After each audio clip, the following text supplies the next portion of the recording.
ছোটবেলা থেকে আমার যতটুকু বয়স আমি অনেকগুলো দল দেখেছি, ক্ষমতা এসেছে, ক্ষমতা থেকে গিয়েছে, এবং এখানে অনেক মুরব্বীদেরকে দেখতে পাচ্ছি, ওনারা আমার থেকে বয়সে অনেক বয়োজ্যেষ্ঠ, ওনারা তারও আগে অনেক কিছু দেখেছেন, অনেকে হয়তো মুক্তিযুদ্ধও দেখেছেন।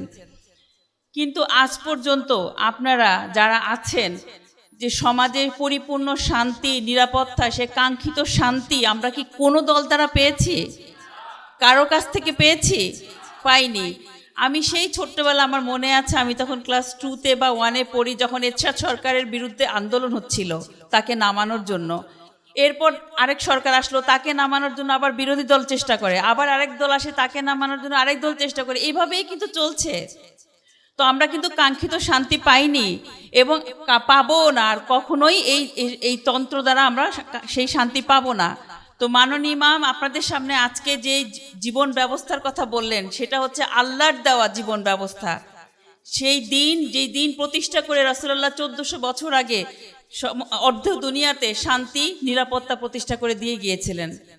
তো আজকে আমরা সেই সত্য, সে হেদায়েতের পথ মাননীয় ইমামের মাধ্যমে পেলাম। যারা ঐক্যবদ্ধ হয়েছেন তাদেরকে মোবারকবাদ। আমি দোয়া করি আপনারা জীবনের শেষ পর্যন্ত এই তৌহিদের উপরে অটল থাকেন, অবিচল থাকেন। যদি থাকতে পারেন ইনশাল্লাহ আপনারা আল্লাহর রহমে জান্নাতি।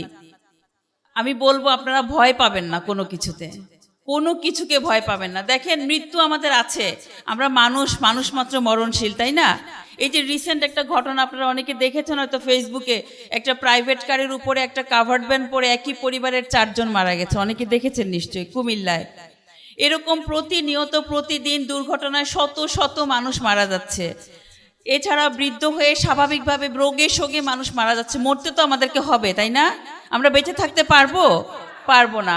কিন্তু আমরা দেখেন আমাদের শত রকমের সমস্যা, সংসার, সন্তান, জমি জমা, ব্যবসা বাণিজ্য সব কিছু দেখিয়ে কিন্তু আমাদের জীবনকে বেশি ভালোবাসছি আমরা।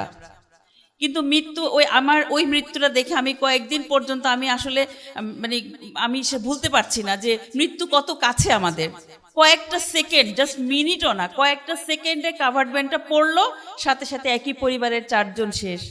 তাদেরও তো অনেক স্বপ্ন ছিল, তাই না? তো আমাদের মরতে হবে। এখন এই মৃত্যুটা যদি আল্লাহর দ্বীন প্রতিষ্ঠার জন্য হয়, আল্লাহর তৌহিদ প্রতিষ্ঠার জন্য হয়, তাহলে আপনি দুনিয়াতেও সম্মানিত, আখিরাতেও সম্মানিত, এবং আল্লাহর পক্ষ থেকে সর্বশ্রেষ্ঠ পুরস্কার আছে এই শহীদদের জন্য। আমি বেশি কথা বলবো না, শুধু এতটুকুই বলি যে আজকে এই সত্য প্রতিষ্ঠার জন্য, এই তৌহিদ, আল্লাহর তৌহিদকে সারা দুনিয়াতে ছড়িয়ে দেওয়ার জন্য যারা এই বায়াত নিলেন মাননীয় ইমামের কাছে, যারা ঐক্যবদ্ধ হলেন, তারা শেষ পর্যন্ত থাকেন, এটা ছেড়ে দিবেন না। এটাই সেই সত্যপথ, 1400 বছর আগে আল্লাহ রসুল যে সত্যপথ নিয়ে এসেছিলেন। আপনারা সবাই সবার জন্য দোয়া করবেন, আমরা যেন মাননীয় ইমামের সাথে সেই দিন প্রতিষ্ঠার সংগ্রামে আমাদের জীবনের শেষ পর্যন্ত থাকতে পারি, আমরা যেন কেউ যেন পিছু হটে না যাই।